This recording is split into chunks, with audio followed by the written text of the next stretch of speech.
All right. Cool. We're gonna begin now. All right.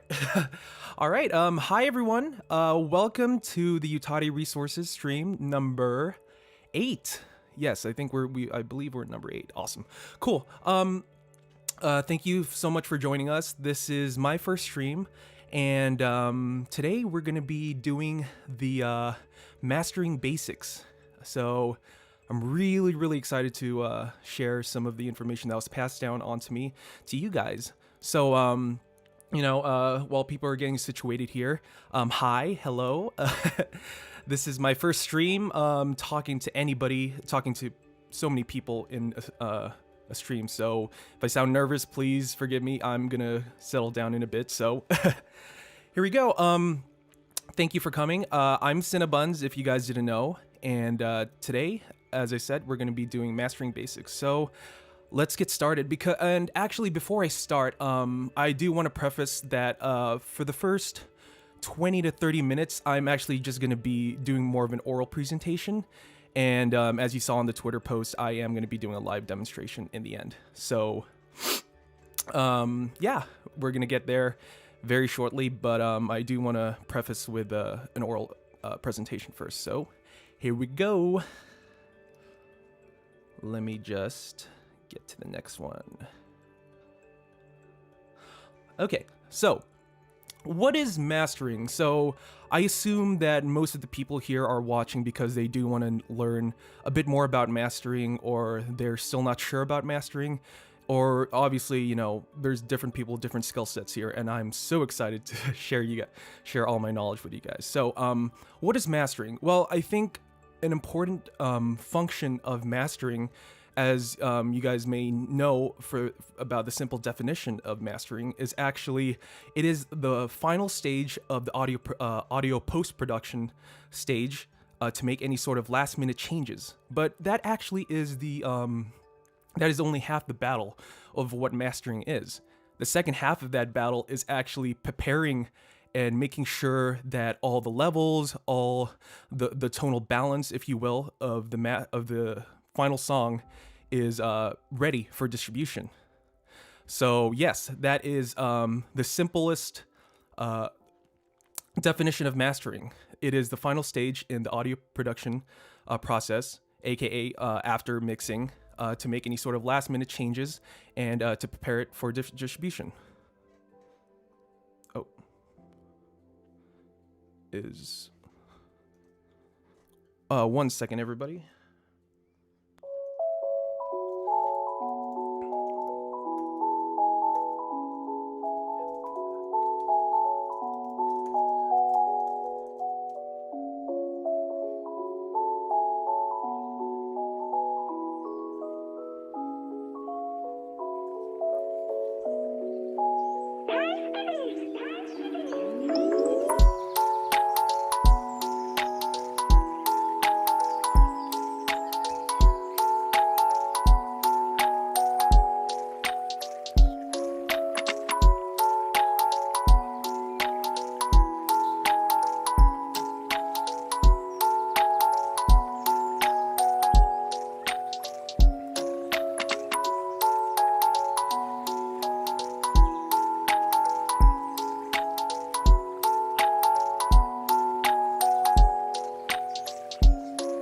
Sorry, everybody. I think we're having technical difficulties, so just hold on a second. We'll be back shortly.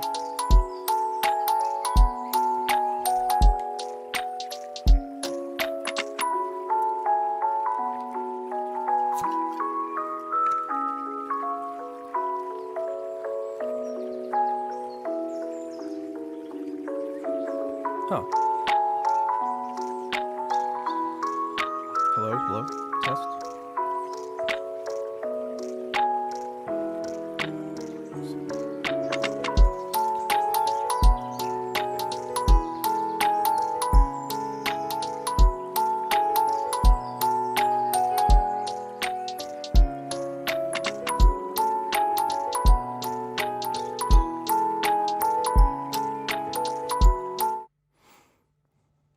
Okay.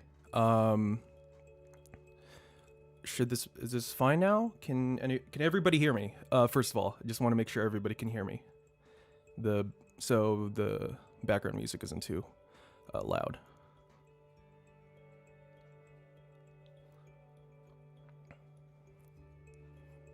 Just want to make sure that this is working well. Awesome, cool. Raven hears me. Cool. Awesome. Great. Sweet. We hear a boy. Awesome. Cool. Just one more second. Sorry, guys. Really, really sorry.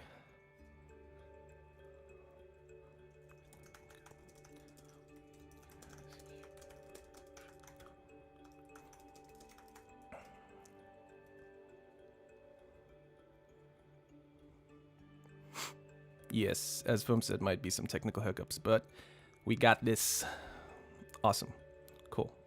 And did you guys hear a little bit of what I was talking about earlier too? Just wanted to make sure.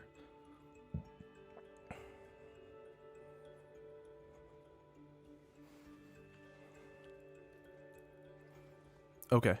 I think I'm probably going to do that. Okay.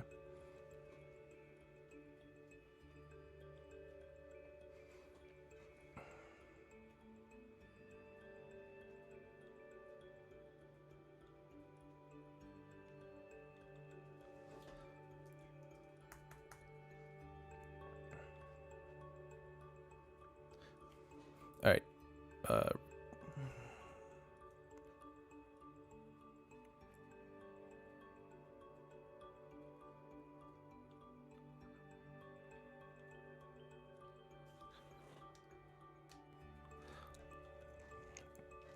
Great. Is this better? Can you hear me? Everything's clear? And I lowered the video bitrate too, so I think that should be good.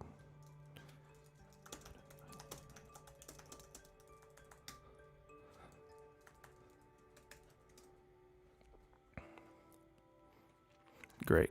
Awesome. Whew. First time streaming. Am I right? Awesome. Cool. Quite clear. Awesome. Great, great. All right. Okay, great. Awesome. Okay, I'm so sorry about that, guys. Yeah. Dropping frames like crazy. Yeah, that's what I thought. Okay, great. Okay, so yeah, sorry about that, guys. Technical difficulties there, but for the people who has heard it, great. And for the people who are just coming in and who wasn't able to hear it, I will go back just a tiny bit. Again, welcome to the stream again once more. I'm Cinnabuns, and I guess we're here to learn about mastering basics and, of course, how to prepare it for distribution. So really excited. Again, we're going to go back to what is mastering, and just again, for the people who hasn't been here, and to make up for the lost time and the technical difficulties earlier. So, all right, so here we go.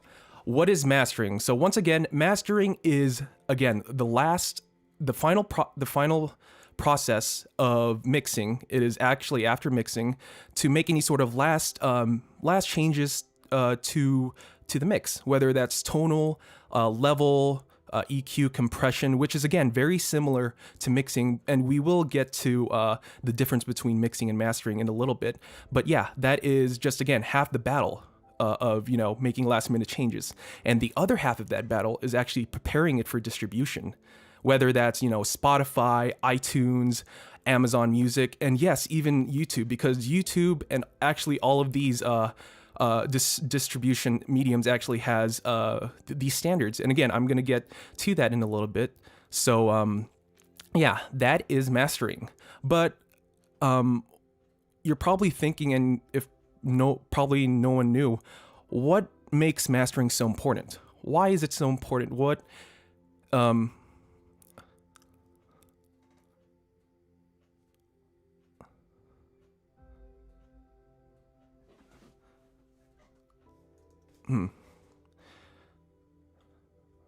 One second again, guys. Sorry. Oh, Jesus.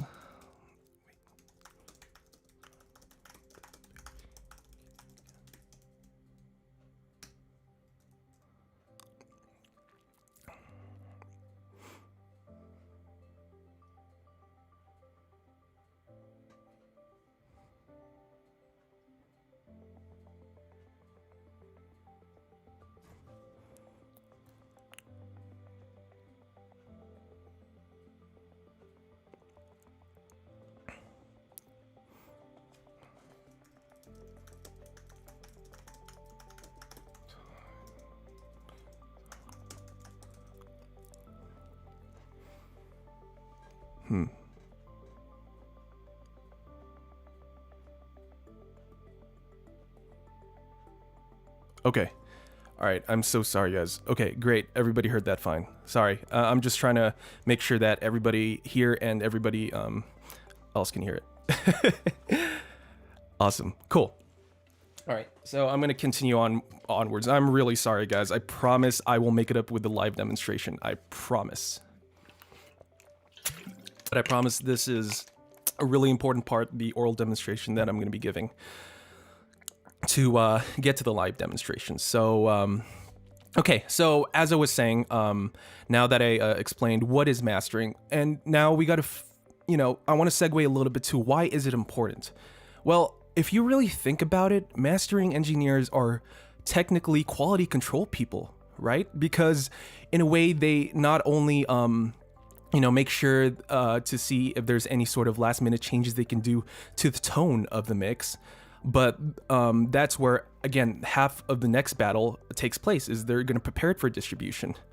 And by preparing that distribution, there's technically looking at the quality control of it. So if let's say, for example, if a mastering engineer is going to be mastering an EP, extended play, or an album, there's going to be multiple songs, and sometimes those multiple songs can be, sometimes could be different genres. But what if you're mastering an EP or album that is, genre specific, right? Most of the time, artists and bands want that album or EP to be, fairly consistent on the tone, tonally, right? They want it to be fairly consistent through the balance, through the vocals, through the drums, just, through their own unique sort of color. It's very, very important as a mastering engineer to make sure that the quality control within all of that is going to translate well over to different types of listening mediums, right? Whether you're listening on crappy speakers, crappy headphones, expensive speakers, regardless of what you're listening to, that is a mastering engineer's job. That's why it's so crucially important that as a mastering engineer, they need to make sure that it sounds good in every single possible medium that they're listening to. And that's why, sometimes if you're ever listening to, let's say you're listening to your favorite songs, you're listening to, I don't know, a Mafu Mafu song, for example, chances are that was mixed and mastered by professional engineers in a professional studio with professional gear. And the reason why that sounds so good, regardless whether you listen to that in a car, whether you listen to that in, crappy speakers or expensive speakers, is because obviously, the production, the songwriting, that was important. But on the mastering side, they made sure that sorry, I keep getting distracted, guys. Sorry. They make sure that when they're mastering the songs, especially with the quality control again, they make sure that it sounds consistent and it sounds as exciting as they hear it on their high-end systems to your systems, right? So they want to make sure that if they're excited on listening to it on their super tens of thousands on their studio monitors, they want to make sure. Oh, wait again. Sorry. Oh, sorry. I keep getting distracted. Excuse me, guys. Yeah. So they want to make sure, again, that they want to make sure that the songs are consistent throughout. So if it's exciting to them on their expensive speaker, then it should be very exciting to you, regardless of whatever you listen it to. So that's why I think that is the most important and imperative side to why mastering is so dang important.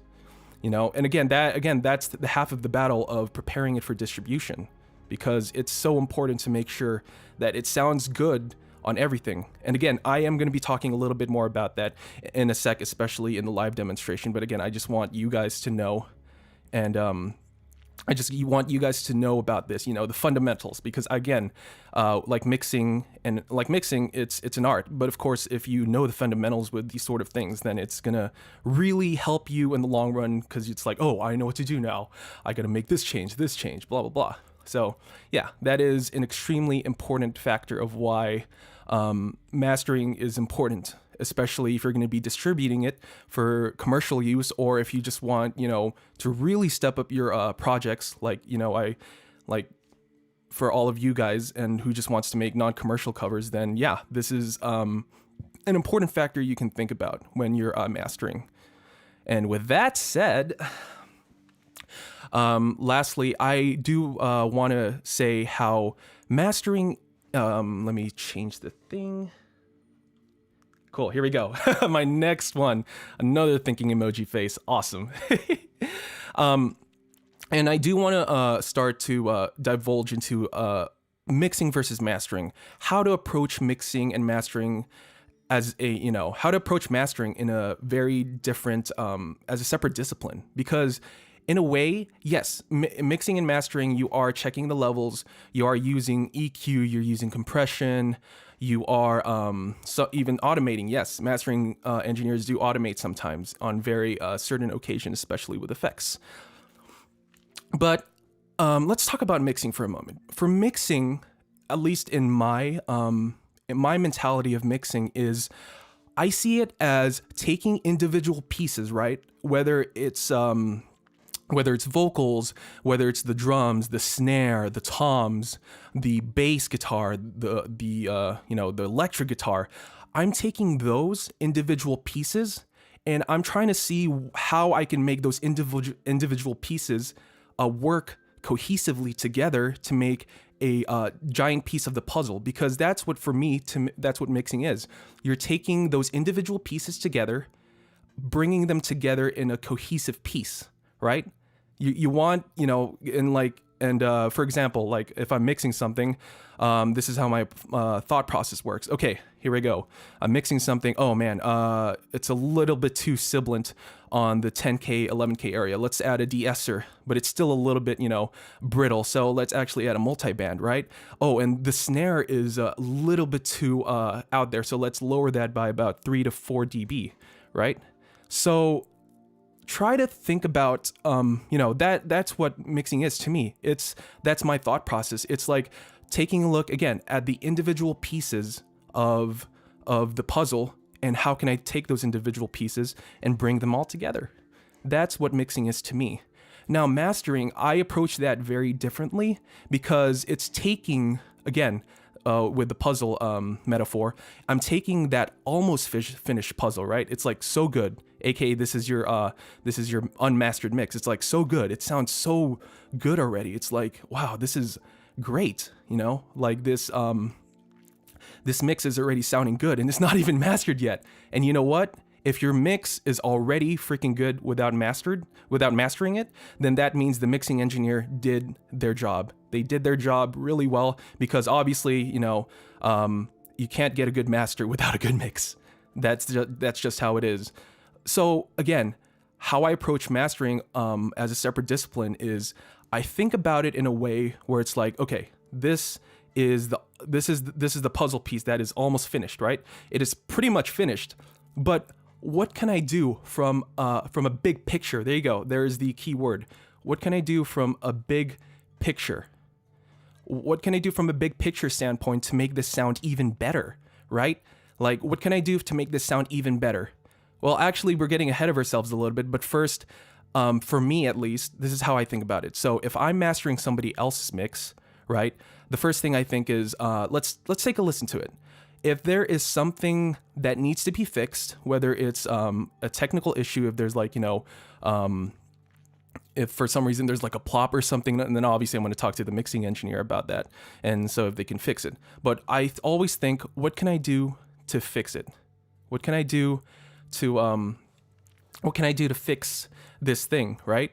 And from there, I start thinking again more on a very broader, big picture side. What can I do to change this? Is there anything that I can do to enhance it, right? I think, to give a simpler metaphor, mastering in itself for me is literally a necessary polishing, right?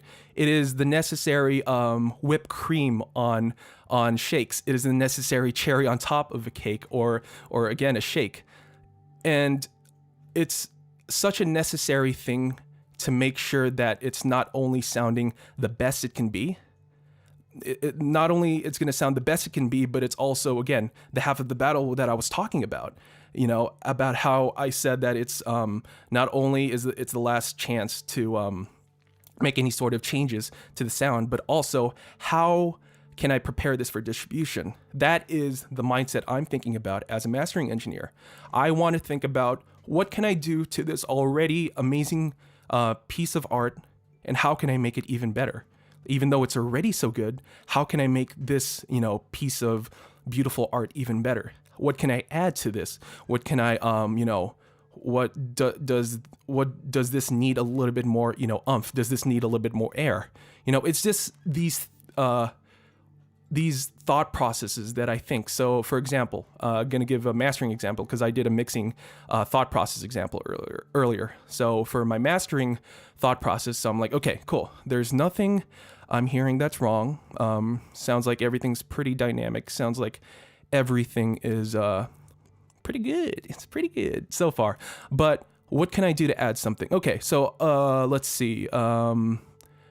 So for the mixer and the artist, they want it to sound a bit gritty, right? Okay, so let's add a saturation on the top. Let's add a little bit of harmonics, first, second, and third harmonics, and let's play with there, Okay, it needs a little bit more air on the 8 to 10K. So let's add a little bit of air in the 8 to 10K with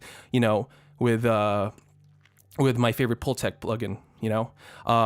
There's a little bit too much dynamics going on, so I want to control the dynamics on this section. And if I want to automate that, if I want to automate that certain dynamic section with the compressor, then I can.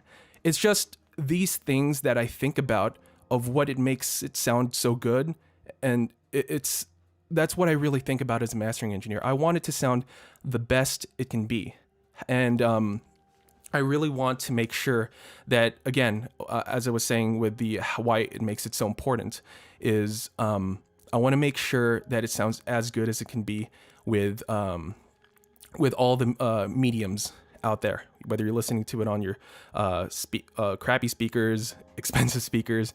That is what the difference is to me. And that's how I approach mastering as a separate discipline. And again, if that was a little bit much, and I know it's a lot, again, I know I'm only going with the basics of mastering. I promise you guys can always go back to the stream, and I will ask if I'm allowed to add any sort of resources down below that that's helped me. So yeah, cool. Awesome, great. So yeah, that is I think that's actually about it for my oral presentation. And I think, let me just see how much time we have. Okay, cool. We do have a little bit of time. Excellent. With that said, again, to the people who just came here, or the people who's been listening earlier, I just went on to obviously introductions, who I am, what is mastering, why is it so important, and approaching mastering as a separate discipline. So yeah, that's what I've been talking about orally so far, and we're just going to start with that because, again, mastering is a lot, and I really wanted to for this live stream, I wanted to condense it down, at least for the oral section, to be very as straightforward and as streamlined as it can be. So since we do have a little bit of time, and if Foam will allow me, I will be more than happy to answer some questions right now. And just take a swig of my water. All right, let me just try to catch up.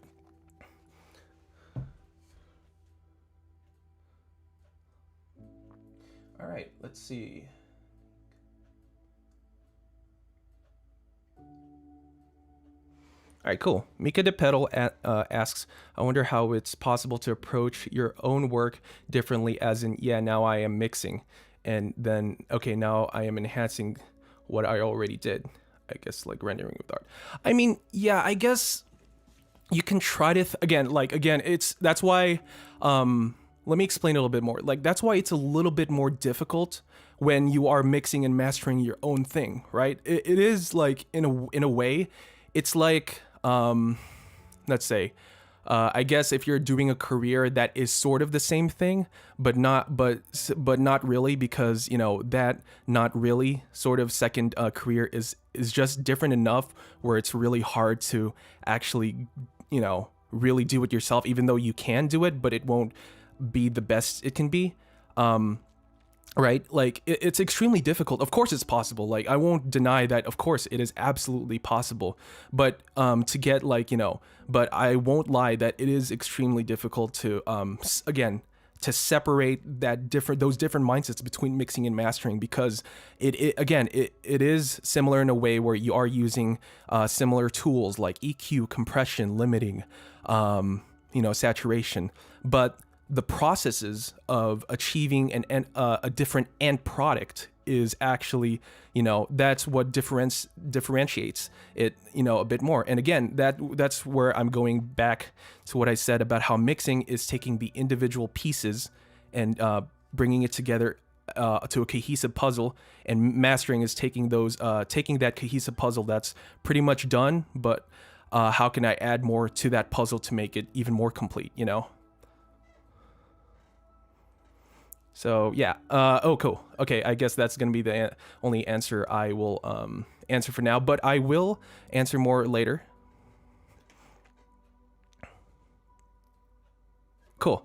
Awesome. Great. And if you guys will give me just a minute, I will actually switch to the live demonstration now. So thank you guys so much for sticking with me on with this. And I will be getting the live demonstration ready. So here we go. Just give me a minute or two and I will be getting it. So thank you guys so much.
All right, we are back. Hello, everybody. Thank you guys so much. Sorry, I just had to get some water. My throat was really dry after explaining all that. But I'm back, and as promised, we are back with a live demonstration. So, okay, so what we have here is actually a commission that I've done already. This is for my friend. This song was called Scream. It was a Dreamcatcher song by, it's a Dreamcatcher song, and yeah, this was an absolutely amazing project that I was so pleased and so had a privilege to work with. You know, they did a really amazing job. The recording was very pristine, and it really helped me mix this really nicely. So yeah, as you can see, this is the initial mix down of it. As you guys can see right here, you know, you can see it's fairly good. You know, like there's a lot of dynamics all around, and we have something called headroom. And what headroom is just the amount of space I have between, you know, however many negative infinity dB to 0 dB until it clips. So for me, a good amount of headroom would be at least -6 to -4 of headroom. So when I do limit, it won't, you know, it won't look like this. It won't look like a brick like this. That's something you pretty much want to avoid, unless you could say, oh, it's just artistic vision. But again, use your ears, not your eyes. But anyways, yeah, that's the sort of thing we want to do. Before I do get started, though, I do want to say that for this foam.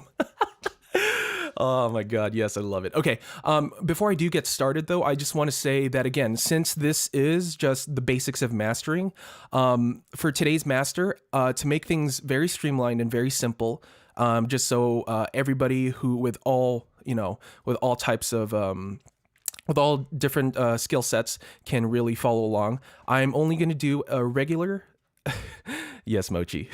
I'm only going to do a regular stereo mix. So right here, stereo, a regular stereo mix using Logic Pro. And again, you could do this with any professional DAW, Pro Tools, Pro Tools, Pro Tools, Reaper, Adobe Audition, and Studio One, you know, regardless of whatever, and Cubase, of course, gotta give love to Cubase. I'm just gonna be using stock plugins because, again, I just want to make this as accessible for anybody who does want to get into mastering, or for people who just wants to, you know, step up their mastering game. So yeah, so that just for the sake of today, I'm only gonna do stereo mastering using stock plugins on Logic Pro.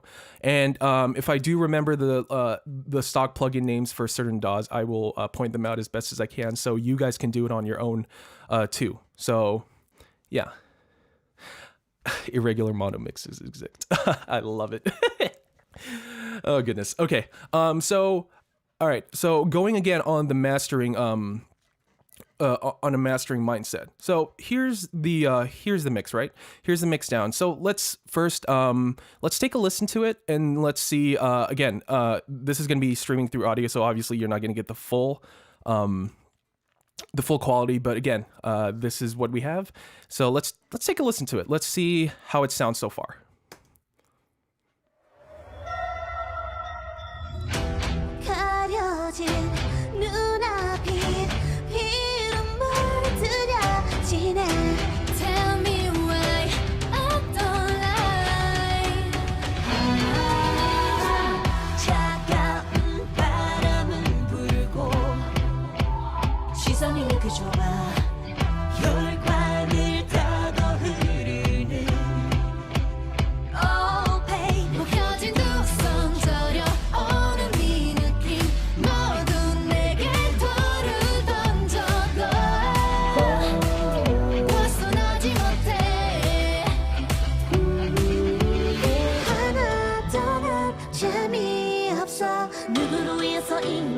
누가 좀 말해줘 tell me 오늘은 우린 위에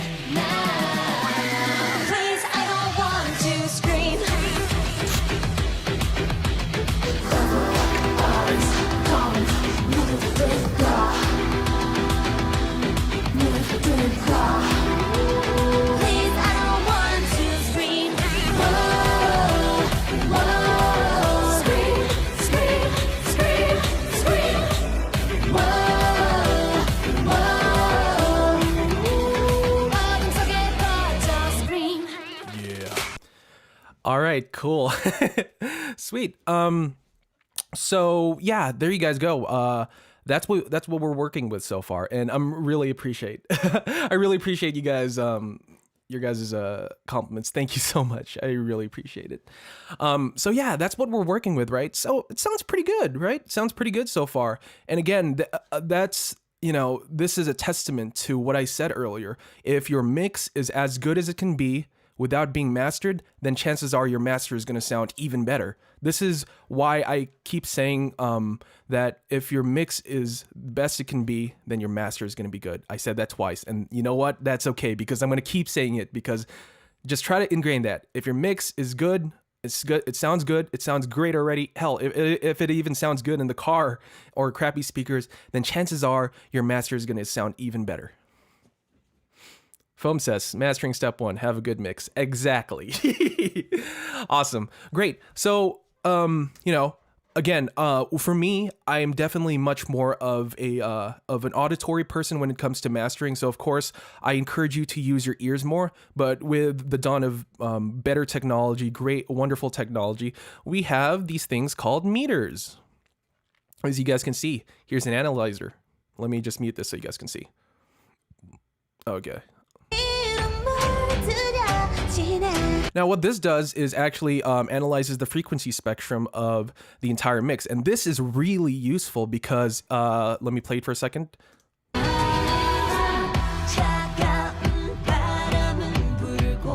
Okay, cool. So as you can see, it's fairly balanced, right? Like, it's not too much low end, it's not too muddy.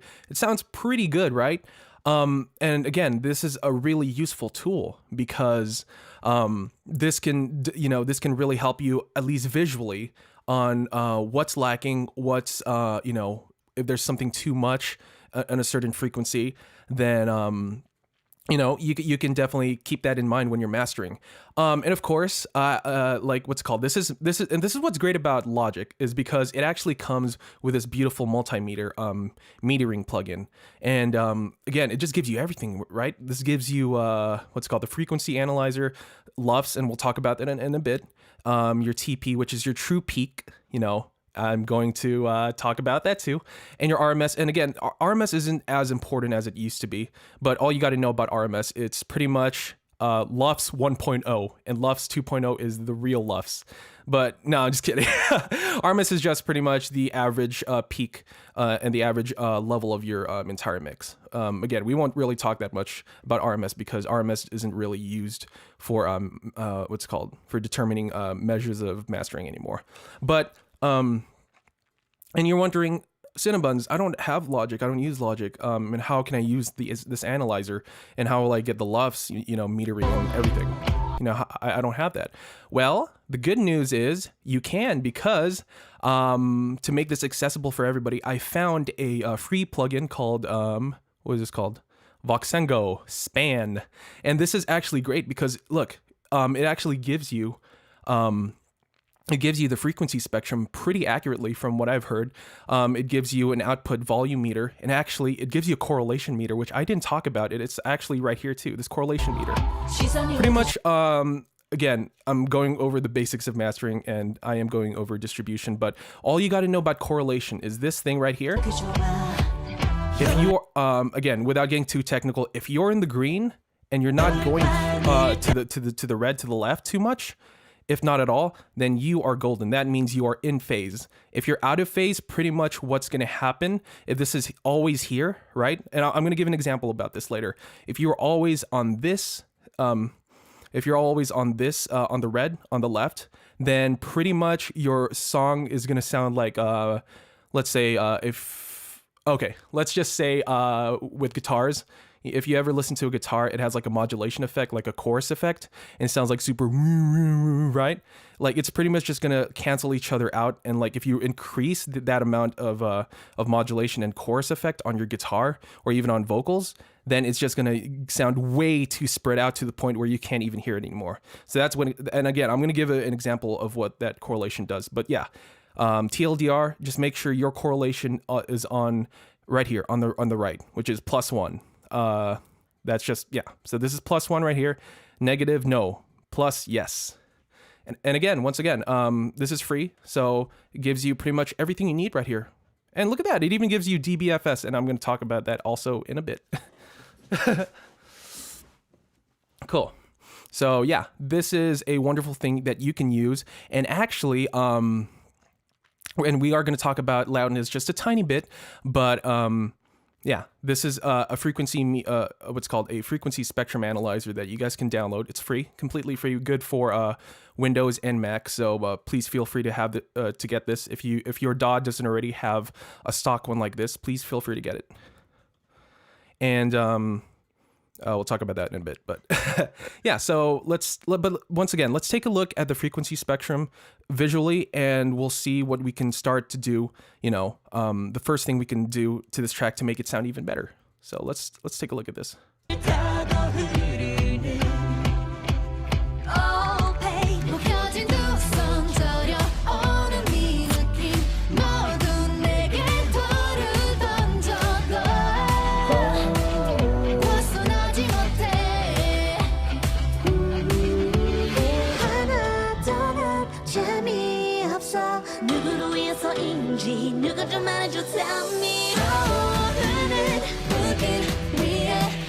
Cool. So from what I'm hearing, it sounds pretty good so far, but you know, it could definitely use a little bit more excitement. You know, it could probably use a bit more top ends just so everything is tight. And obviously, which is the number one thing that everybody thinks of, you know, first thing when they hear master is loudness. Yes. And I do want to talk about that just a tiny bit before getting to it. I know I talk a lot, and you know, and that is point of the stream, especially with mastering. Like, I think it's really important to just really talk about, you know, these things. So, as you know, I'm sure, like, you know, some people here know, especially you mixers out there, being louder than everybody else doesn't always mean it's better, because if you're loud, these, you know, as humans, we think if something's louder, you know, it sounds better, but that's just not the case, because if you're putting something loud, right? If you're mastering something that's loud just for the sake of being loud, and you have no, like, you know, presuppositions, or you have no reason to do it just because you can, then chances are, like, it may sound good. Yeah, you know, it may sound good, probably, but it's not always going to be the best option, because first of all, like I said here with LUFS earlier, and like I said with mastering, there are, you know, you have to prepare your track for distribution, and just by making your track louder and just assuming that your track is going to be already good because it's loud, that's not going to cut it. You know, like, again, it could be good, you know, like, as I said, I have no qualms of making your track loud, not at all. But if you're just going to make it loud just for the sake of being loud, then you know, that's not going to cut it. And I'm going to show you guys in a bit. I will show you guys in a second. But yeah, and I am going to go over what LUFS is and what true peak is once we get to the limiting section, because for limiting, especially, which is just pretty much the fancy term of, like, it's just a more aggressive compressor, but I'm turning things up pretty much. So when I do limit, I will be talking about LUFS and TP right here, which is true peak. But for now, like I said, it's sounding good, right? The mix is sounding pretty good. How about we add a little bit of excitement to it? If you guys don't have this, let's see, Logic has this thing called the Exciter. It's pretty much a plugin that what's called enhances the harmonics, the harmonic content of a track. And just harmonic content is just pretty much just like the pretty much within the frequency, there's like the first octave, which is the low frequency, second octave, mid frequencies, and third octaves, third harmonics, which is the high frequencies. And pretty much what this does is just literally, and this is what I love about audio engineering, some of the tools that you use, like Exciter, it literally does what it says it does. It excites the track a little bit more. So let's play with this a little bit and see what we come up with while we have the frequency chart right here. Let's play this back from the beginning.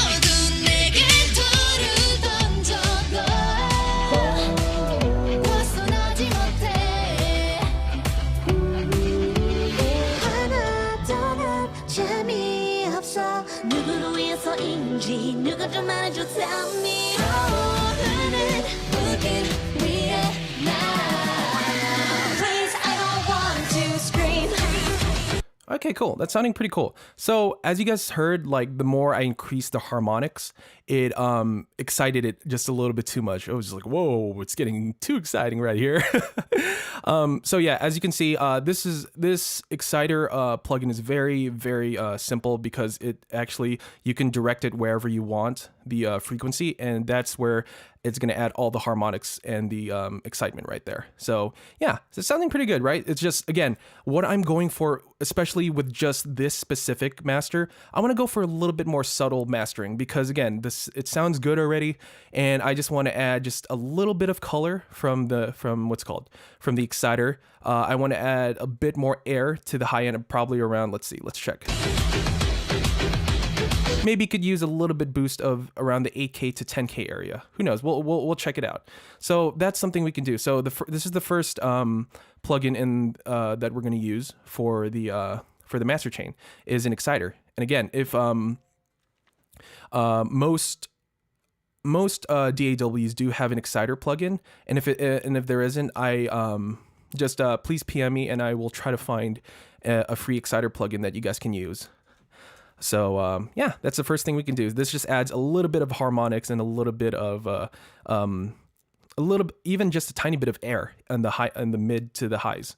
So yeah, that's going to be our first plugin. So let's take a listen to it again one more time.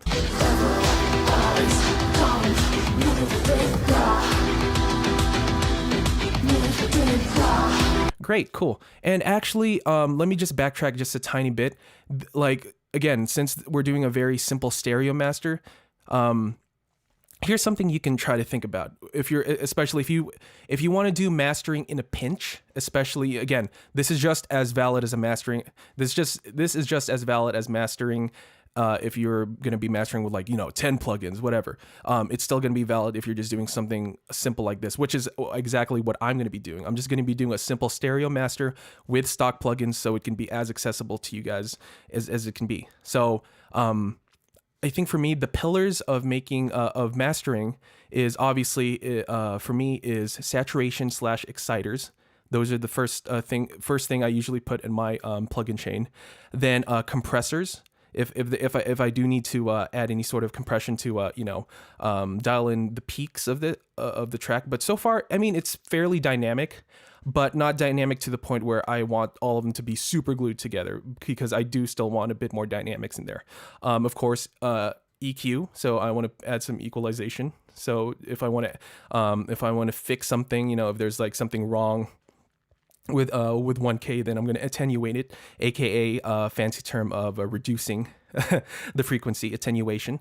I'm going to attenuate certain frequencies if I'm going to use an EQ, or of course if I just want to add some more color to the track, then I'm going to EQ wherever I want. So as I said, for this one, I'm going to EQ around the 8K to 10K area because I feel like it could use a little bit more excitement. So yeah, and then finally, the final simple mastering in a pinch is limiting. And again, we're going to talk about that more later, but pretty much limiting is just an aggressive compressor, and it's AKA making your tracks loud to competitive levels. So yeah, so far we got the saturation / exciter plugin, plugged in right here, and it's sounding pretty good. As I said, I like it. It just adds a little bit more body, a little bit more air in the mid to high frequencies. And now let's add an equalizer. Logic has this beautiful equalizer, this vintage EQ collection. And for this one, I'm going to use a tube EQ. And again, you can use any sort of you can use any sort of EQ, you can use a stock EQ that you guys have. But if you guys can find some sort of EQ that's like a sort of like analog EQ, analog modeled EQ. Sorry, I can't even talk. An analog modeled EQ, something like this is modeled after a Pultec. Which is just, a super expensive piece of EQ, hard analog gear, then it's great. But if your DAW only has this sort of EQ, just a regular EQ like this, that is just as fine. As I said, the pillars of making mastering in a pinch is just the saturation slash exciters, EQ, compression, limiting. So that's what you can do. And this is what we're going to work with. We're going to work with the stock vintage EQ using this beautiful tube EQ equalizer on Logic. So, all right, so this is what we have so far. There's actually two, this is modeled after two EQs in one. So what we're going to do actually is we're going to play it, and I will explain what I did afterwards, but so far I'm just going to see and hear what I can do, that if I need to, you know, not add something, or if I want to attenuate something, or if I want to add a little bit more air. And again, I'm going to explain what I'm going to be doing afterwards, after the fact. So here we go. I want to scream.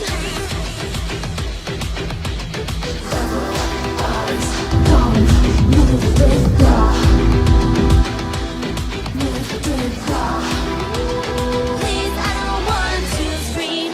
Whoa, whoa. Scream, scream, scream, scream. Whoa, whoa. 어둠 속에 퍼져 scream. 깜깜 그 trick. Got so wrong fake. 거친 충격감 나 무지개 속에 닿게. 타오르게 축삭혀 위선에 닿는 도시락에 내 머리 끝인 적을 위해 후회만 남은 선택이 돼. 날카로운 칼날처럼 날이 쏜만이 상처. Okay, cool. That's sounding pretty good, right? Cool. So, what I did with this one, and again, to make this more visual, I am going to be doing the same exact thing that I did on a more visual EQ like this. So, yeah, because this one's more of like, obviously more of a classic analog type EQ, that the ones you see on studios, and this one is what you see more in like, you know, DAWs. So I'm going to be, I'll be using this too, to make sure that you guys see it visually too, but I will explain first what I did here. So what I did was, I did want to add a tiny bit, right? Just a tiny bit of low, around the, oh God, I can't talk, sorry. And the low frequencies around 100 hertz. Cause like, you know, this is a K-pop song, and you know, like most K-pop songs, especially with this song, it is very, very aggressive in the low end, right? But I want to make it in a way where it's not too muddy, not too muddy, but I want to just add a little bit of lift in the low end, so it's a bit more punchy, right? I want to make the low end a bit more punchy without, you know, making it too muddy, because the mud starts building up around the low area, around the 100 to even 500 hertz area. This area starts to build up a little bit more mud. Yet again, it's a very, you know, just like with all the frequencies throughout, it's extremely important to make sure that, especially with a mastering mindset, you don't want to attenuate things too much. You just want things to complement with each other. Again, just kind of like mixing, but more on of a of a broader aspect. So yeah, so that's what I did. I increased the low end just a tiny bit, around 2 decibels, and then I actually attenuated a little bit. So I just I added 100 hertz, about 2 dB, and then I took away half a dB of it, just so it and with these type of EQs, it actually creates a really cool effect. So yeah, and then with this, this is the high end. I actually added about 9 kilohertz, about 3 dB, because again, it just adds this nice air to it. And if you guys want to hear it, this is what it sounds like again. So without the EQ.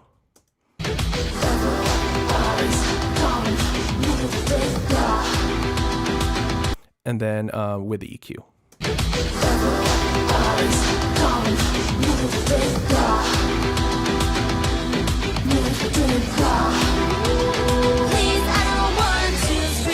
Cool, right? That sounds pretty good. All right, now let's actually do a similar thing with a more visual EQ. So let's turn this off.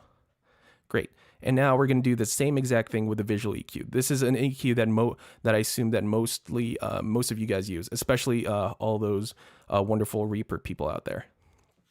Yeah, exactly, Foam. It does sound more alive. Like, as I said, it sounds good already, but I wanted to add a little bit more excitement and a bit more air using the EQ. Exactly. So for this one, I'm going to be using the stock channel EQ for Logic. And again, for all the Reaper users out there, and even Studio One users, they have an EQ that's similar like this. It's a sort of a very similar visual as this. So let's pretty much do the similar settings to what I did. So a boost in the 100 hertz area, about 2 dB, and then a boost in the 9K area with about 3 dB. So let's try that.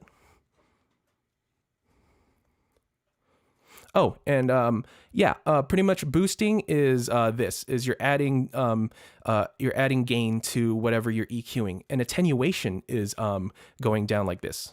You're attenuating, you're subtracting frequency from there. So yeah, that's what boosting versus attenuation is. Thanks for asking.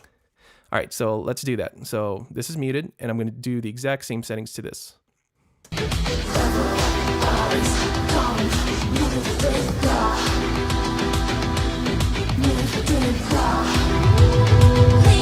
And as you guys can hear, if I add too much, right, it starts to get very boomy. And around the very low area, that's where you get boominess. And right here, this is where you start to get really bad mud. Yeah, it's like, honestly, you can, again, if you were mixing and if you're doing producing, that you can make some really cool like sound design elements from that. But we are mastering, so let's add about 2 dB right here, because as I said, I'm going to add 2 dB right here. And now let this band right here, and let's subtract let's attenuate just half a dB, just a tiny bit, not too much.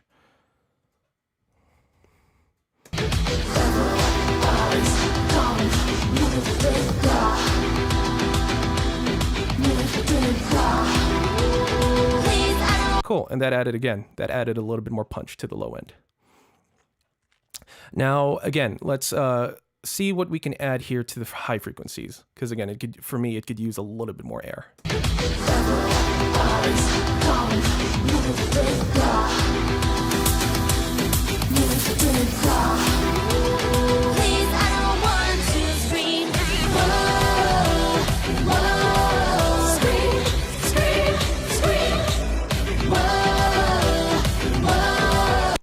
There you guys go. Yeah. So here's a visual representation of that. Again, for me, I just wanted to add a little bit of low end, because again, just for a bit more punch, and add a little bit of high end around the 8.9 area, 8.9 hertz to 9.1 hertz area, because again, this is for air. And again, depending on what you're doing, as I said, mastering does not have a one trick all. Again, you have to use your ears. You have to, you almost all the time. And of course, visual is only going to tell you half the story, but you have to really use your ears and see what sticks. Again, I'm doing this we're only doing the mastering basics, right? We're only doing the very bare bones essential of just getting your masters out there and ready to be put on YouTube or Spotify. So yeah, let's keep continuing on more. Cool.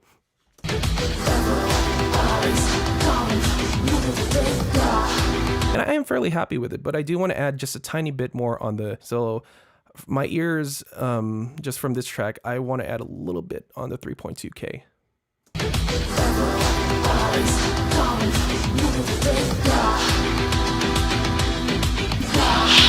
Yeah, see, if you add too much, again, this one, I want to be a little bit more subtle. For some masters, you're going to want to, for some masters, especially if the mix wasn't as good as it can be, and, you're given the mix, then you're going to be doing a lot more work with the EQing section, because, there's some parts that you definitely need to fix.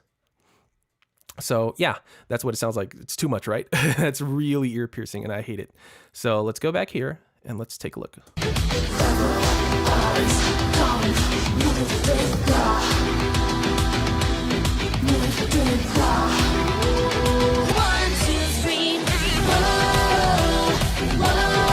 Great, I like that. It adds a tiny bit more sizzle on the mids, and again, since this is since this song is a very vocal centric song, obviously most of the vocals are very much mid frequencies. our vocals, human vocals, are very much mid-frequency centric. So so adding a little bit on the mid-highs definitely added a bit more to the vocals and to the entire song as a whole. Cool. So I'm really happy with how's this sounding so far, you know, with how I added the exciter and the EQs, right? Actually, I'm going to take off the tube EQ. And we're just going to stick with the channel EQ because, again, I want to make this as simple and as accessible as it can be. So yeah, this is what we have so far. Let's look without the exciter and EQ, and then afterwards we're going to listen to it with.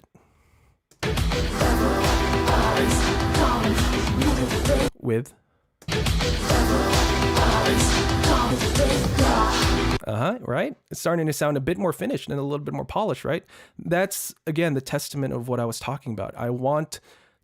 I'm trying to see what changes, the last minute changes that I can make so we can be ready for distribution. So yeah, with that said, let's continue on to compression. Using the stock compressor that Logic comes with, which is actually incredible. This is, you know, I actually still use this compressor for a lot of my mixes and my masters, believe it or not. One I use a lot, and I love this. I absolutely adore this because it actually comes with 1, 2, 3, 4. It comes with 7 types of compression. And again, we don't really have that much time to talk about compression, but the types of compression. But all you have to know is this comes with 7 types of compression, from VCA to Platinum Digital, which is Logic's own thing, to FET to Opto. And all you got to know is each type of compressor affects the sound differently. For the sake and simplicity of this stream today and this stream alone, I'm going to go with the vintage VCA. And this is just modeled after VCA type compressor, which is VCA compressors are for mastering, for not only for mastering, but also for mix buses and for mixing. So again, I don't have enough time to talk about different types of EQs. Different types of compressors, and let alone different types of EQs. So I'm going to stick with this, and let's take a listen. Again, I haven't touched this. All I did was turn off the auto gain and the auto attack and release. So let's take a listen to one of the more dynamic parts of the song, which is the chorus.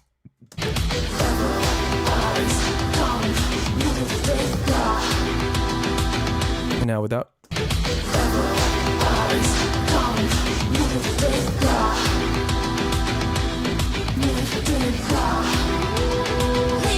So as you can see right here, this is the gain reduction meter. It's either going to look like this, which is more of a vintage type VU meter, or like this, which is a more modern type, modern type gain reduction meter.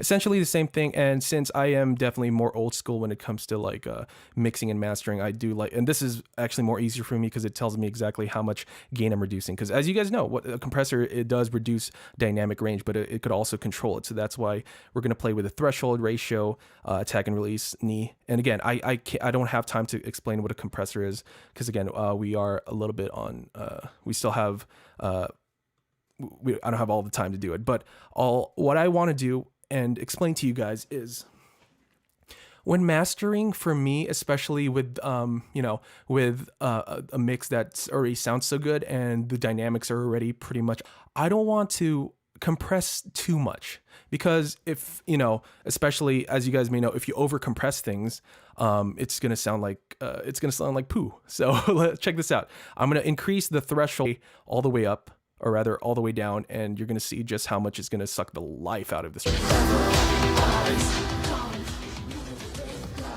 Now, if you're obviously compressing a vocal or compressing, bass guitar in a certain way where you want it to sound smashed, then great, that's what you go for. And of course, you play with your attack and release and your makeup gain and your ratio. Like, that's all good. But if we're mastering, for me, especially for if you talk to a lot of mastering engineers too, they don't want to compress too much, because again, for me, when I compress in a mastering situation, I want to add a little, not only add the color of the compressor, because this compressor certainly does add a nice bit of color and depth to the entire to the entire track, but also I just want to add a little bit of gain reduction, probably not more than -2 or maybe -3, but I just don't want, for me in my own mind, I don't want to add too much compression, because again, if you, as you guys heard earlier, if I add too much, then that's just gonna suck.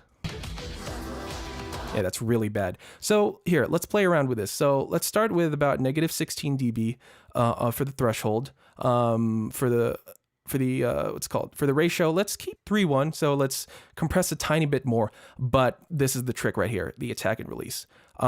For mastering, I really do like having my release a little bit slower, because again, that'll not only let the transients in more, but it'll also like entire track be more live, because of course the slower your attack is, the more add. So see that, the more compression you're gonna add. So I usually typically on a mastering sense, I like to put it right here around I don't know, 160 to 180, 200, just a very slow attack. That's what I want.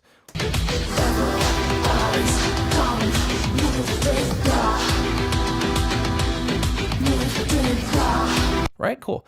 Let's reduce this a little bit more. I'm not going to talk about knee today, because again, that's I can't talk about everything about compression. And for the release, again, slower your release is, the less compression you're going to have, because it's going to release, therefore it's not going to stay within that compression threshold too much. So this is what it sounds like when you're slower. And again, this is not what I do. This is not what you want to pretty much not do for mastering. So don't have two release. See, it's like holding it there. And again, if it does work, go for it. You know, again, use your ears. If it does sound good, then it is probably going to be good. So yeah, so slow attack, a fast release. So it's just gonna reduce that gain 1-2 dB really fast. So let's go with around here.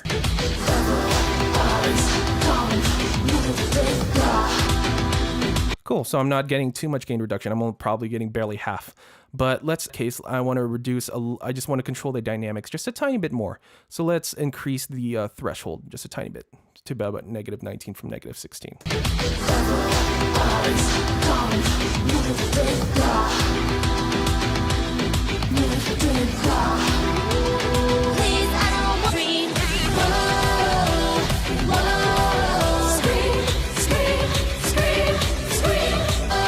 Cool, great. And that's sounding pretty good to my ears so far. And with that said, I'm getting about I'm getting about 0.5 to -1 dB of reduction. So I'm going to make that up with about a dB. Just so when it does reduce that amount of gain, I'm going to have that amount of gain coming back. So this is what it sounds like.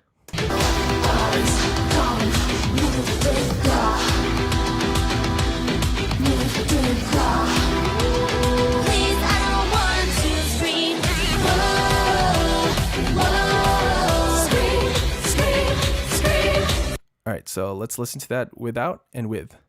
And if you guys listen to it, you're a little bit more cohesive, and it's gonna glue things a little bit more together. It's gonna reduce the transients a little bit, but not in a way where it sucks the life out of the entire track.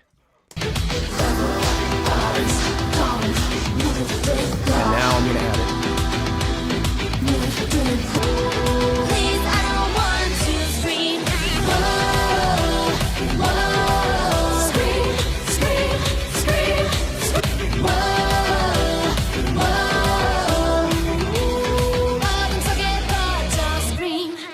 Great, awesome, cool. So that's where we're at so far.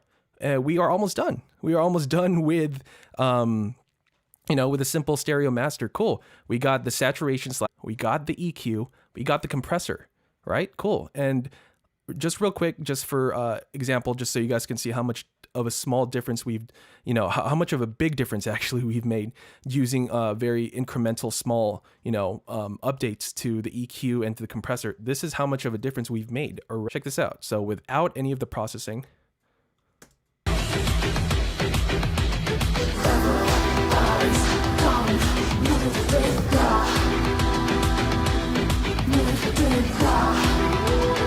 and now with the processing. Please,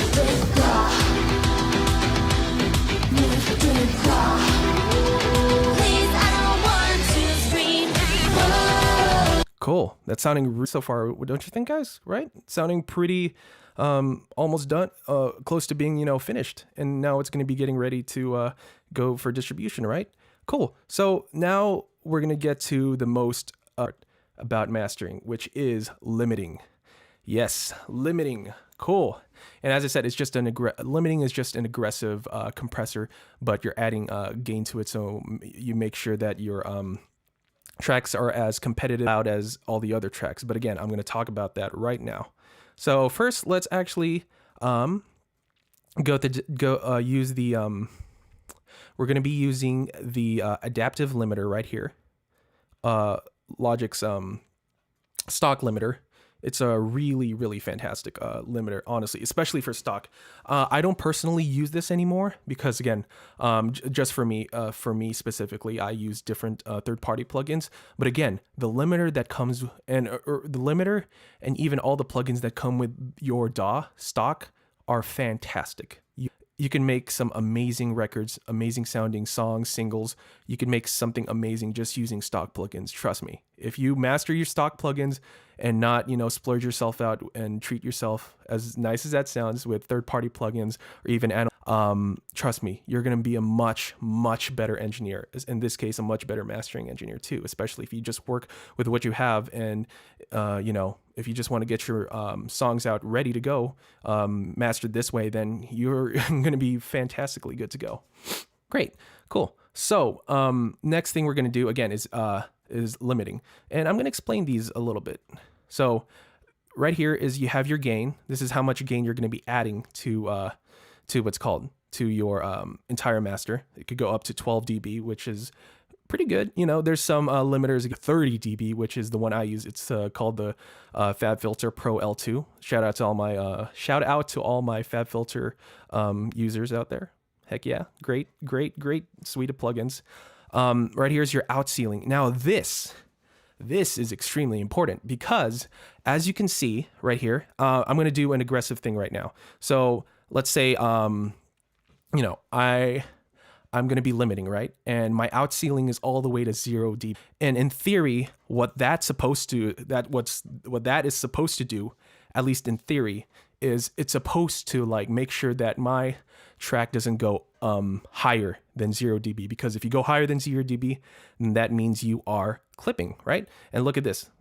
This is the true peak. That is the peak of how high your level your track gets. And check this out. So I'm going to go really aggressive. So please, headphone users and anybody who's listening, lower your volume now because it's going to be really loud. So here we go.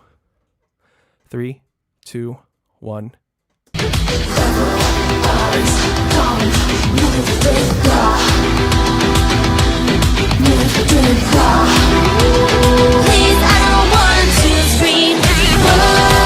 All right.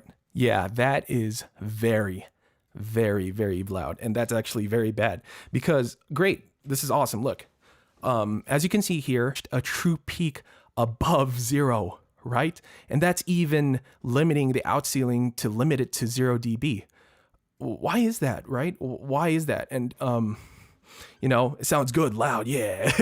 But why is that? Well, that's because, one, you're adding too much gain to your thing. You're adding too much gain to the track. That's not good. That's really not good. Again, if you're just going to add so much gain just for the sake of adding, and without any sort of reasonable logical explanation, that's not going to cut it. And again, if your tracks are going above 0 dB, then that's not going to be good for the distribution either, because it's going to be sounding nice, loud, and full. I won't deny, I will say there's actually some songs out there that does clip. But again, the mastering is exactly what he, she, or they are doing, right? They know exactly what they're doing. And if they are clipping, they have a specific scientific reason why they're going for it. As I said, I don't have time to talk about that, but all you need to know is there are some songs that does clip because, again, not only artistic vision, but there is a specific reason why they do it. And a song that I can actually name from the top of my head that does clip actually is This Is America by Childish Gambino. That song sounds fantastic, right? But it's clipping and there is a bit of distortion in there. But again, it works so well. But again, for the sake of you guys and for the sake of simplicity, I want to try to explain to you guys that this is not good, right? This is not good. If you're clipping above 0 dB, then you gotta either dial it back with your limiter, or go back to your mix and see what you can fix. Because chances are, if you're still clipping and still not sounding as good as it can be in the master, then again, that's where I go back to the testament of your mix needs to sound as good as it can be. Because believe it or not, yes, in a technical sense, you do get your loudness from the mastering. You're adding all these processing like EQ, compression, and of course limiting, but you actually get your initial loudness, the perceived loudness, with mixing. The mixing extremely crucial to, again, getting a good mix and even a loud mix. Because again, if your mix is good, then your master is going to be good. Again, I said that so many times, but I'm going to keep saying it because it's so dang important. So what are we going to do now? So right now I'm going to add, I want to put the out ceiling to about negative 0.3, negative 0.4. Again, for this one, I'm going to be, for the sake of this specific demo, let me just grab some water. For the sake of this specific demo, I want to try to for YouTube. Okay, so for YouTube, I typically put my out ceiling about -4, -5, but for Spotify, I usually go about -1. And because if you go to Spotify and go to the website, it tells you that your LUFS right here, and I'm going to explain LUFS right now, that your LUFS needs to be about -14 as a standard, and your out ceiling, right, this meter right here, the true peak, should not go above -1, because if it does, then chances are your master track is going to have a bit of unwanted distortion, because it's basically you're taking your master, you're sending it out to the world, to Spotify and Amazon and all these other distribution services, and you're technically they're going to be technically converting them into their own algorithm. And if you're having unwanted distortion in your track, then that's, of course, they're going to affect the listener's experience, and of course you want you want people out there to have a really nice experience when they listen to your music. So yeah, and again with LUFS, pretty much LUFS is just the new standard for loudness. So if you look over here, let's actually play this for a second. So right now you can see that, and again, LUFS just stands for loudness units in full scale. And again, that just is pretty much the new standard of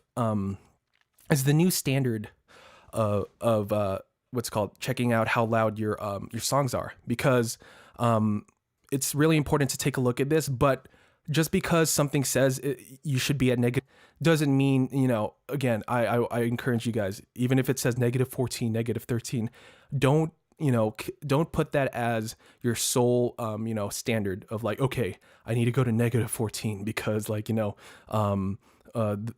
distribution says I should be in there. It's like, yeah, okay, yeah, like it's there, like that's fine. But you could, again, this is where I talk about the artistic vision of loudness. If, as I said, if you're going loud just for the sake of being loud, that's not good, because again, it's not gonna enhance your track in any way, because you're not having any sort of like tact and mode of why you just want to go loud. But if you're adding gain because it's complementing the song, and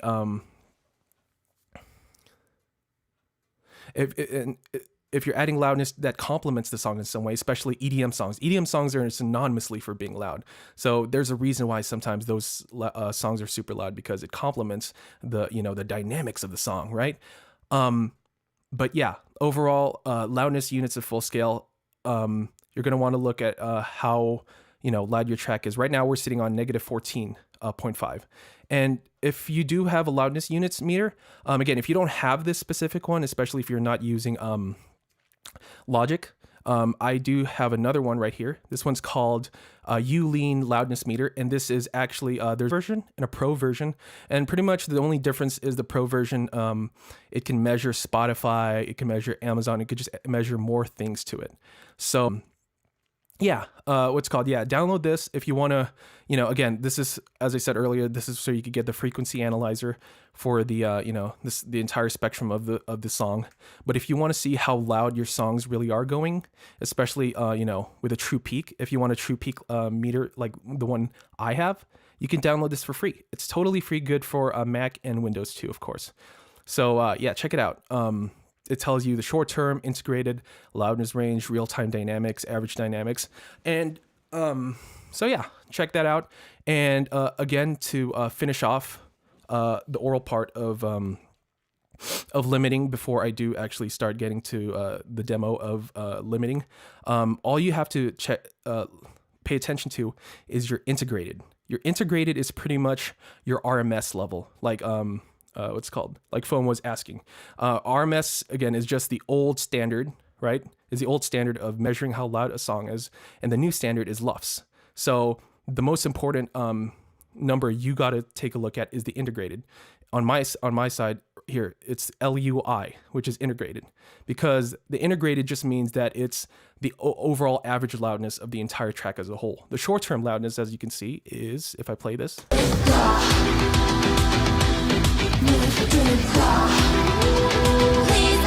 again, it's just, and that's what it just means exactly what it means. It's the short term of pretty much how loud the song is right now. So like the short term of that was like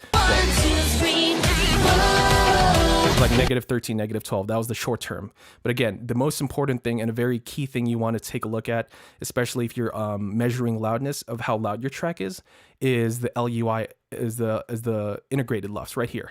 Or if you do download the Youlean loudness meter too, you're gonna want to take a look at this.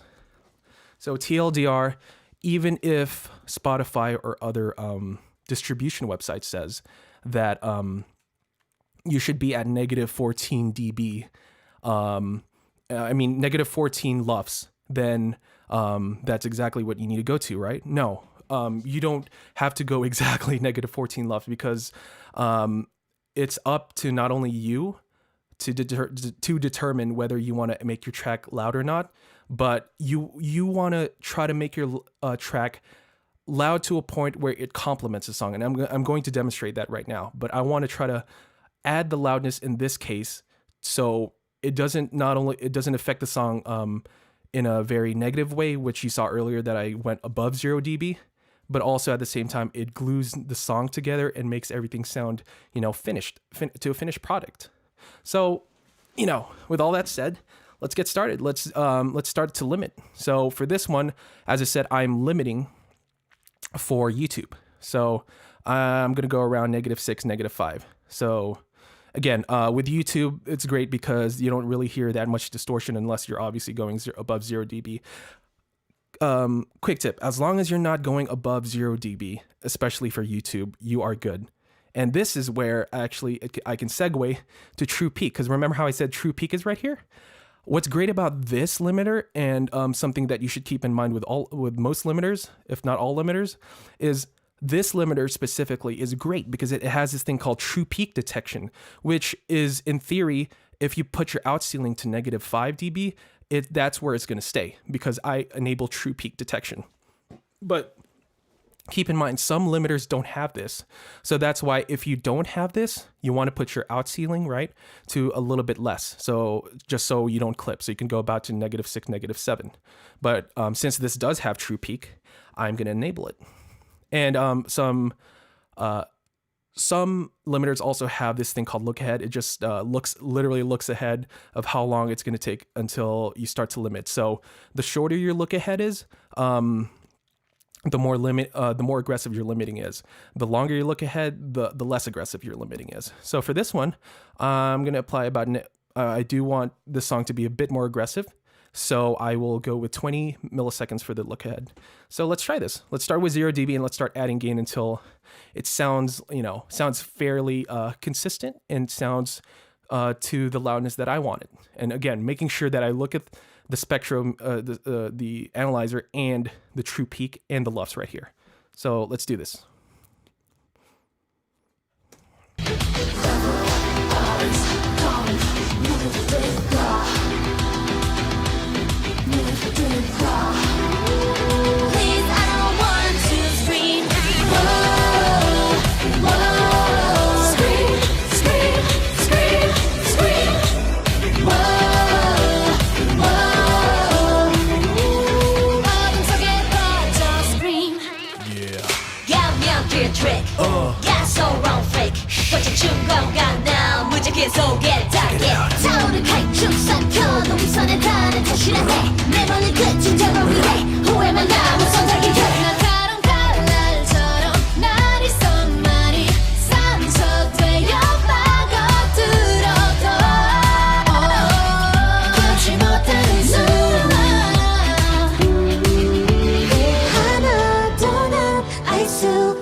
누가 좀 말해줘 tell me 뛰어오는 연기 속에 나 Please I don't want to scream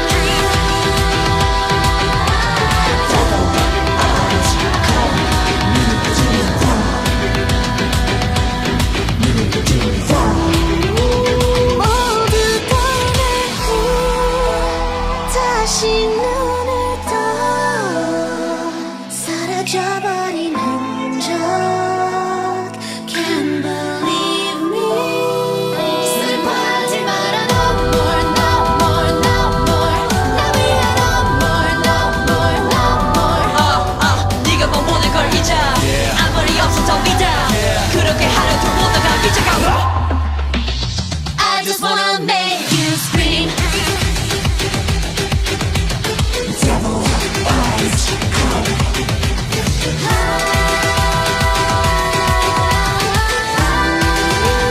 모든 나를 보고 scream Whoa, whoa Scream, scream, scream, scream Whoa, whoa I just wanna make you scream Cool.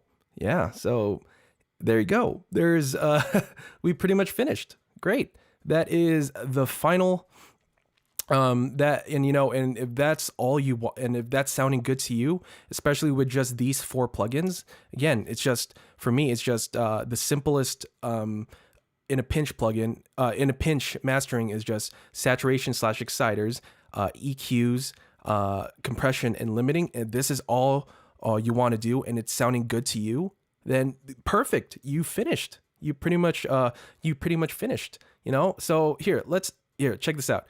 Let's go back to this section, the one I keep playing, the most dynamic parts, and the what's called. I'll turn it off first, and then I'll turn it all on. So this is unmastered.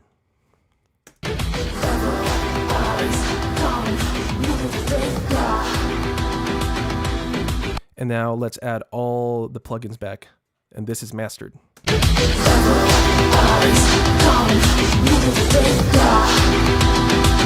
Now, I want you guys to keep in mind, yes, obviously that sounds drastically better. Well, obviously, right? But it's not better just because of being loud. That's literally not the reason why it sounds good. Like, obviously that is a big reason, because it's like, yeah, as humans we are perceived to think that if something's louder it's better.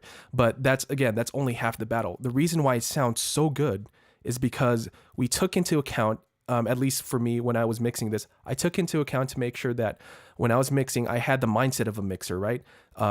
Taking a look at the individual pieces of the puzzle and seeing how I can combine all of them together so it sounds cohesive as one gigantic piece of a puzzle.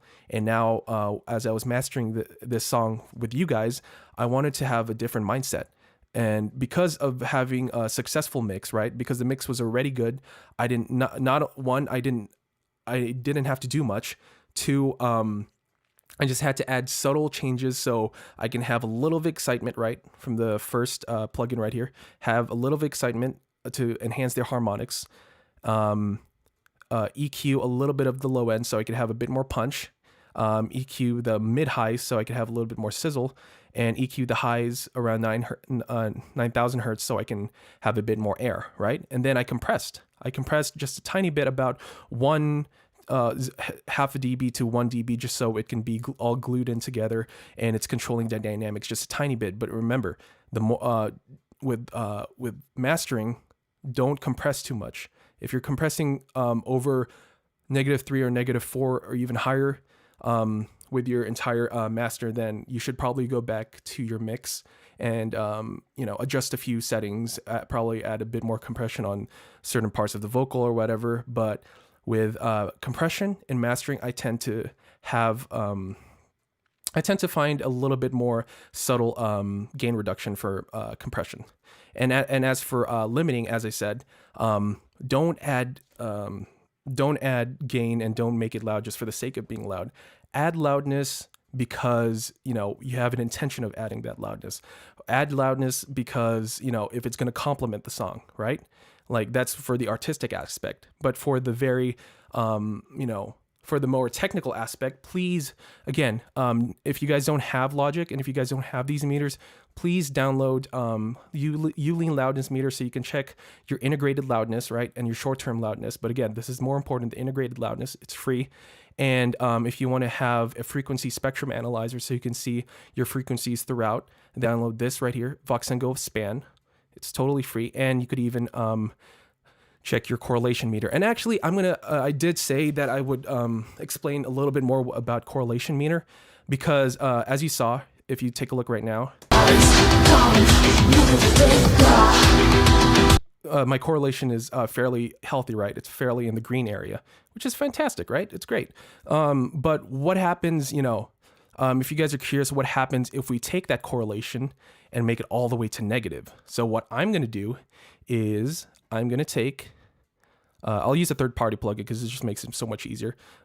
I'm going to use a thing called Ozone Imager. And what this does, it actually enhances the stereo fields. It widens the stereo fields or narrows it. So if we narrow it all the way to -100, this is pretty much just going to make the song mono. Right? Which is like, yeah, it's really boring. And that sounds really bad because it's mono. You're not getting the full stereo mix of it. But what happens if, in the correlation right now, as I said, I'm in the healthy green. But what happens if I up the width all the way up? This is, again, what I talked about with being in phase, because if you're in the green, you're in phase, but if you're on the red, you're out of phase. So this is what happens if I increase the width all the way out and I'm spreading all the way out, right? I'm spreading too much. Check this out. Please,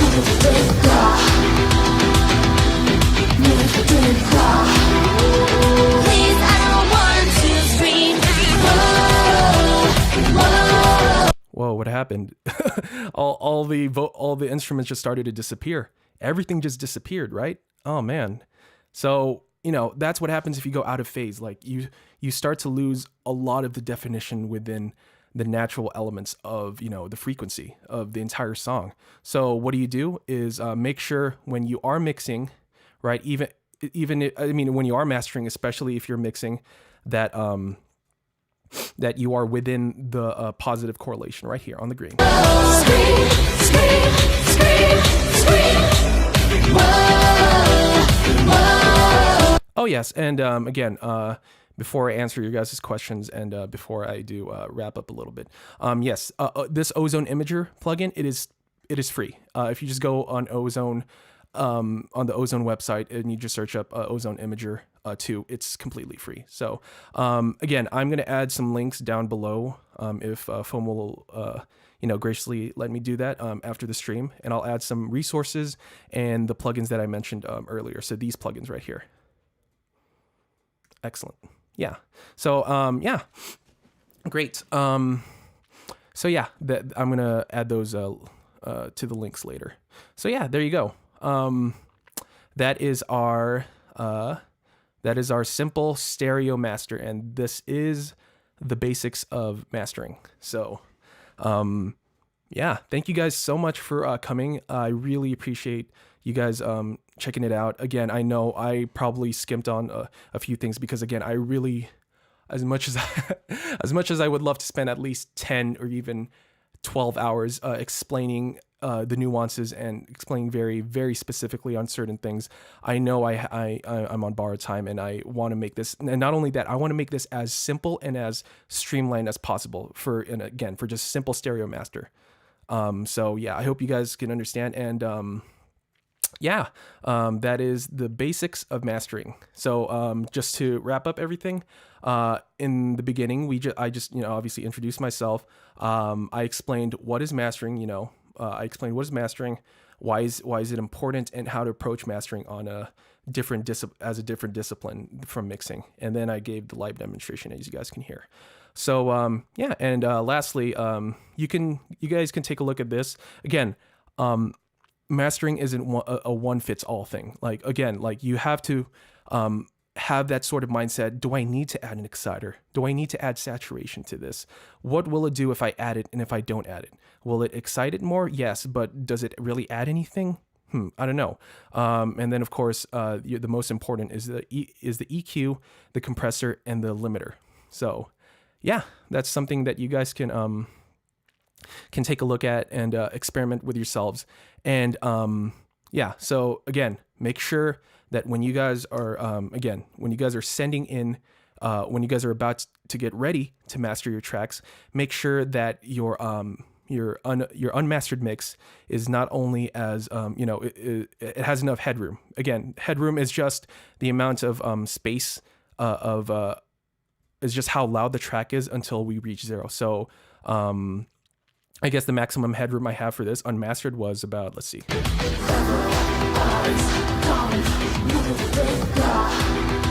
Around -4, because again, it's a very loud track. So I have enough. And again, for me, I just personally love having a bit of headroom. So I have about -4 dB of headroom until I get until I start mastering this track.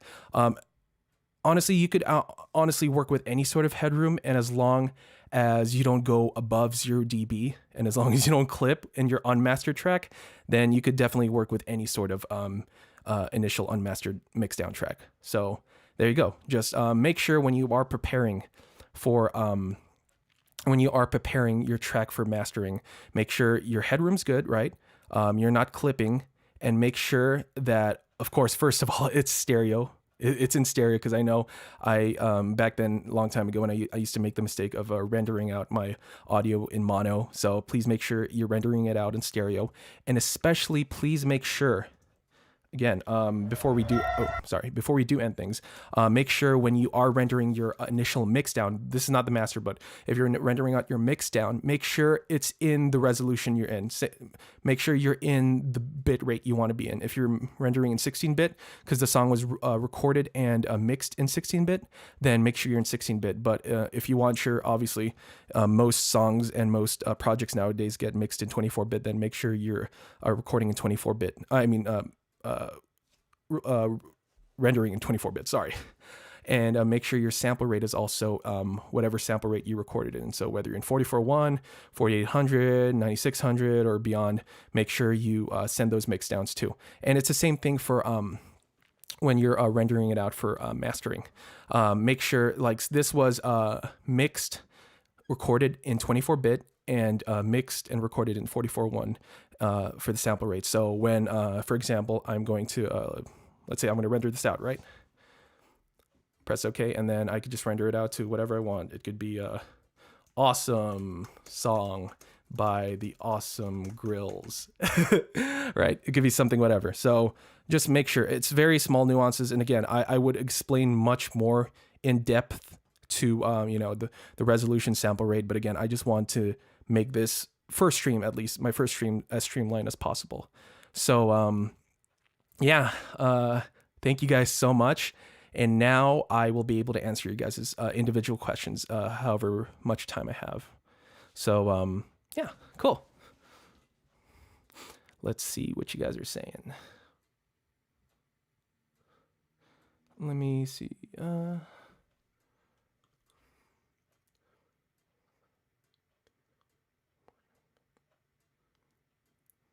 Okay. I'm going to answer Kenta's question. He asked, for us who both have to mix and master, would it be advisable to export your mix before mastering it, or it can be in the same project? Well, here's the thing. Like, for the sake of simplicity too, yes, I would probably export it first, and then what's called I mean, I would, yeah, so I would render out the mix down first, the initial mix down first, and then exporting that to a new project like I did here to a stereo, and then mastering it with a new session. So yeah, that's what you can do.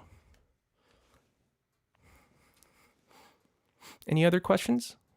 Hopefully, and again, I'm going to answer it as much as I can. So please just keep those questions going, and I will answer as best as I can.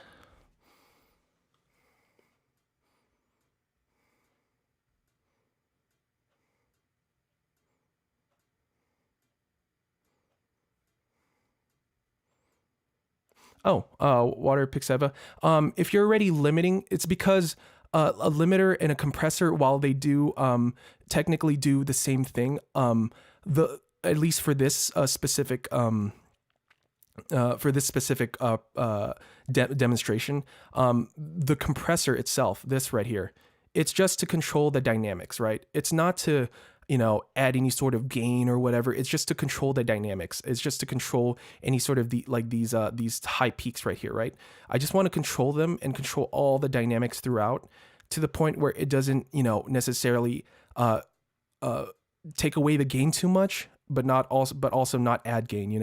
I'm pretty much adding for this compressor specifically, at least, I'm trying to add a bit of color, because this compressor does give a bit of a color because it's a VCA compressor, and I'm also just trying to glue things together.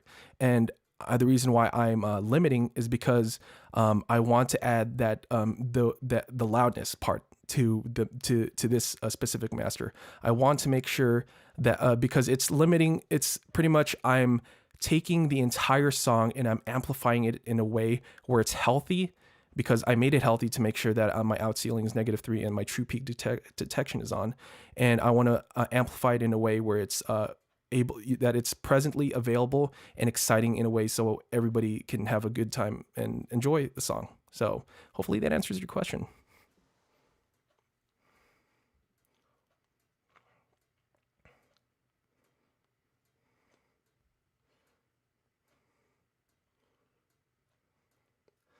Okay, cool. Let's see. Evan Ogarde asks, I don't know if this may be a bit oot, but when rendering, what does normalize actually do? So when you are rendering, if you see like if you're on Reaper, or most likely if you're in like a sort of any sort of DAW, you'll see something, if it'll ask you if you want to normalize or whatever. For this one, for Logic, it has overload protection only and on. You want to turn that off, especially if you're mastering, because even if you're like rendering out a mix, is because what it's going to do is TLDR, it's going to actually apply its own proprietary limiter. And sometimes that's not, and most of the time in my experience, it hasn't been good, because it does affect the sound in a very negative way, because it normalizes it so you don't hit 0 dB, but sometimes it also amplifies it so you reach higher to peak levels. So typically don't normalize your things, because you're going to be mixing and mastering it anyway, especially if you're going to master it, because you're going to be normalizing it using your own limiter, because you have more control that way. So don't normalize your things.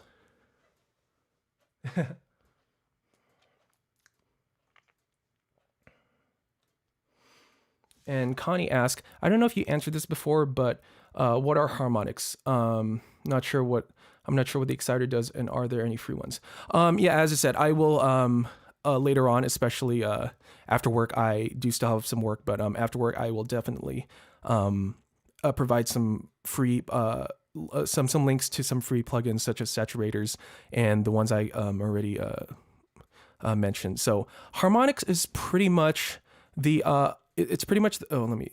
harmonics is pretty much the content of of a song, like of like a of a s- of an audio, right? Harmonics is just so when it comes to songs, harmonics is just literally the frequency spectrum of the audio itself. So if we take a look here, there's what's called is just the content of the song, pretty much. Like, again, it's a very convoluted sort of thing, but harmonics is just like the content of the song. So like if someone says, oh, this has so much harmonic content, they're just pretty much saying that the song has a lot of excitement to it. There's a lot of like, you know, high end to it. There's a lot of sheen and clarity that adds a little bit of like, you know, harmonic content to it. Sometimes for this exciter, what this actually does too, it not only boosts a little bit on the mid and high ends, but it also adds a tiny bit of distortion too. So if you ever heard of a thing called harmonic distortion,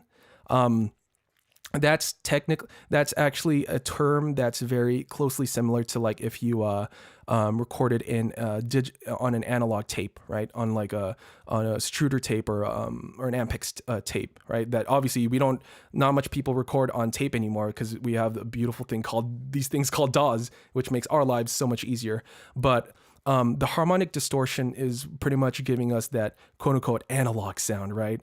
And pretty much that harmonic distortion is just adding a bit of distortion, healthy distortion to the audio, so it doesn't, you know, interfere so much to the entire song itself. It's just adding a bit of excitement and adding, you know, depending on what exciter or what saturator you use, it's going to add content pretty much on whatever frequency. For this one, for the exciter, I said I wanted to add I wanted to add some excitement to the 4400 hertz area, and I increased the harmonics by a little bit, so it added a bit of excitement and content there. So yeah, hopefully that answers your question.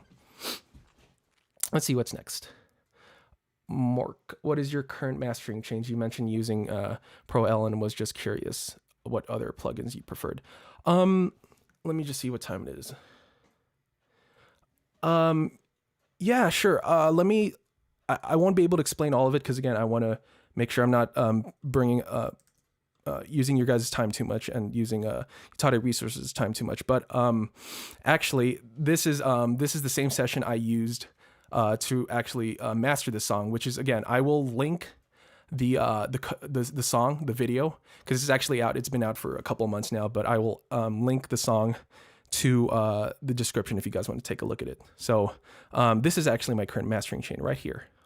I use 1, 2, 3, 4, 5, 6, 7, 8, 9, 10, 11, 12, 13. I use about 13 plugins from my mastering chain. Like, this is fairly typical, I'd say. So again, I'm not going to go over all of them and what it does, but if you guys are just curious on how I usually master my own things, again, I use third-party plugins.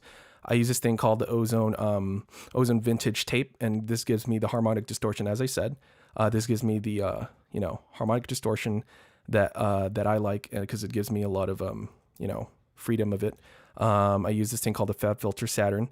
It's another harmonic distortion plugin, but it's multi-band, so I can freely add frequencies and add the distortion and the harmonic content to whatever frequencies I want. I use this EQ to just filter out some of the rumble, so 20 hertz.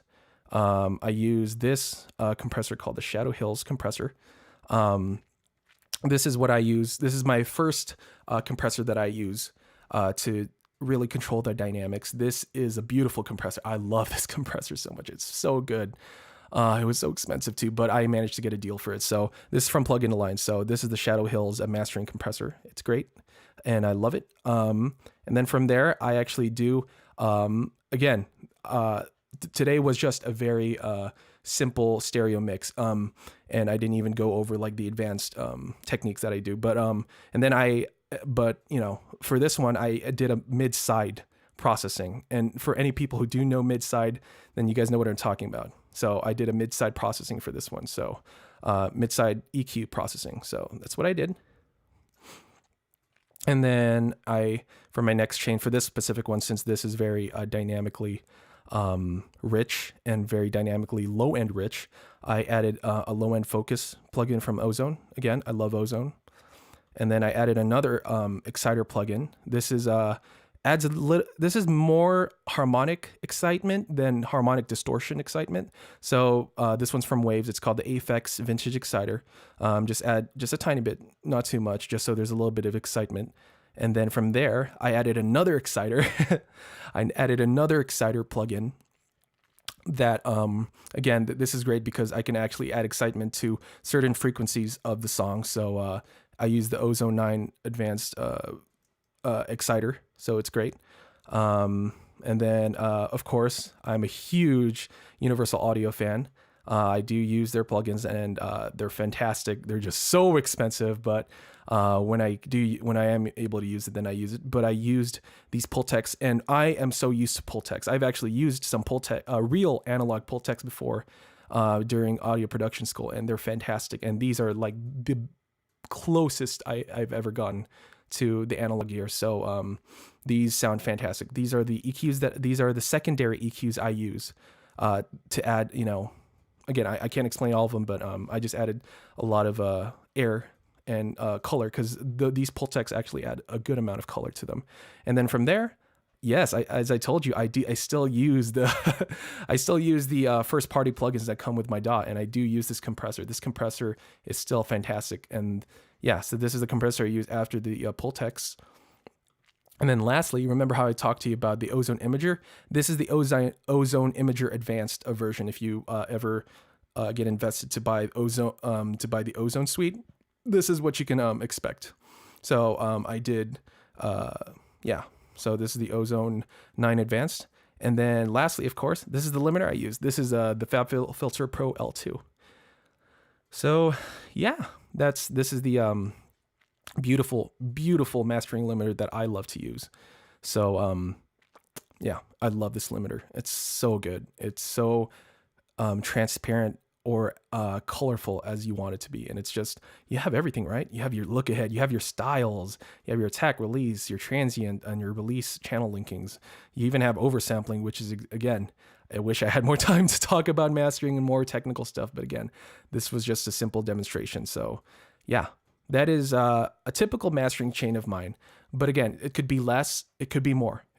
It just depends on my mindset of the mix. Sometimes, I won't deny that sometimes there's some mixes that I wish I worked on a little bit more, but I am on borrowed time, so I do have to do a little bit more on the mastering side. So yeah, that's my mastering chain. Any more questions?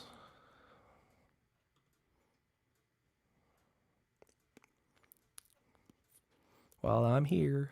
You could and of course, you guys can always DM me any of your questions, and I will answer when I can. So,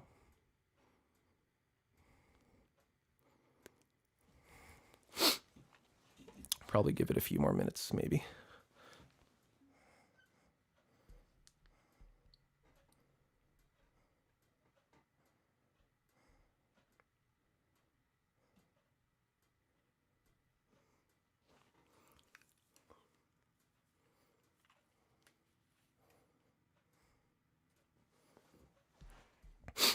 Okay.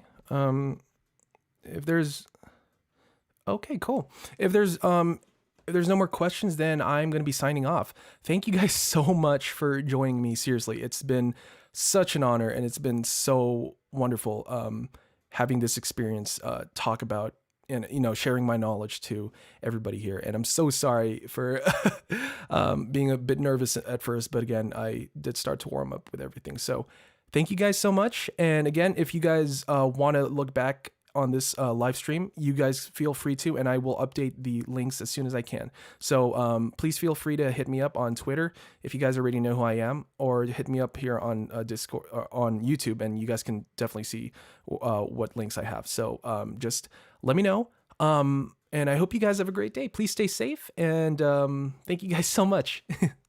Later.